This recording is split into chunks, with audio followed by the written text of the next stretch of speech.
Ikatlo ng Nobyembre, taong kasalukuyan.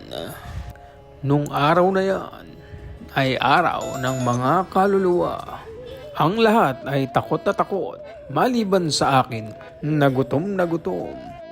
At iniwanan ko na naman ang aking mga nilalabhan.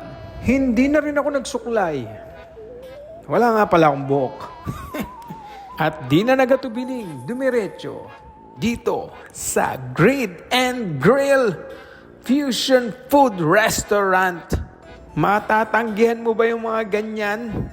Kosa, tignan mo yung nachos nila, oh. Para kang pinaghehele ng mga tulo ng keso na yan. At ayan pala si mga idol natin, si Kadondon yun, tsaka si Ma'am Roche Castillo at si Kasonson. Oh, nag-Halloween party sila dito sa Grid and Grill. Oh, ang ganda ng mga design dito sa Grid and Grill. Nung isang gabi yan, nung November 1, Halloween party dito. Wala munang tugtugan dito sa Grid and Grill dahil baka magising ang mga kaluluwa. Sumama pa sa atin sa bahay. Kaya nagpicture-picture na lang muna tayo at konting videokihan. Happy Halloween! Ay, Kosa John Luis. Kamusta buhay-buhay? Happy Halloween. Bukod sa mga tropa, pwede rin makipag-banding kasama ang pamilya dito.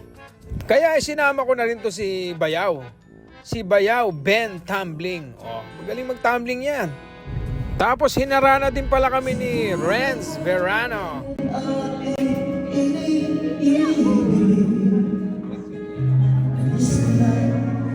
Puso at isipan ko ang pag-ibig mo.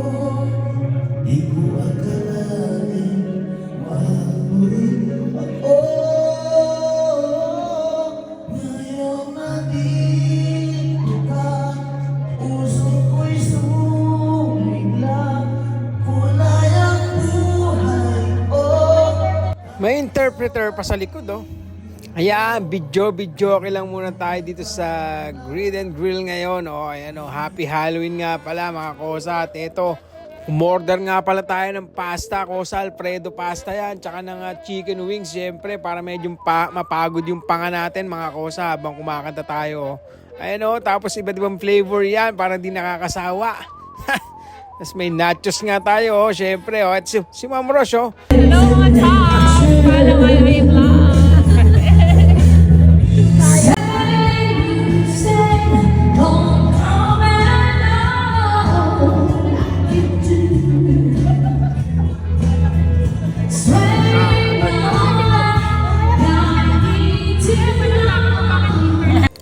ayan, meron pa tayong mystery guest.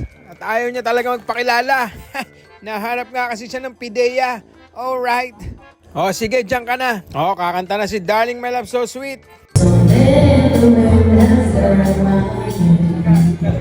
And it's telling me that things are not the same. It believes on the trees and the touch of the breeze. There's a salad waiting up for me. Kumain na lang muna tayo ng salad. Happy Halloween na lang mga kosa. Diyan na lang muna kayo at dito muna ako mga kosa. At sabay-sabay tayong magbalik tanaw sa ating mga yumaunang mga kamag-anak at mga mahal sa buhay. Yan ang dahilan kaya nagsa-celebrate tayo ng Happy Halloween mga kosa. Undas 2024. Yung mukha mo mukhang pang undas talaga.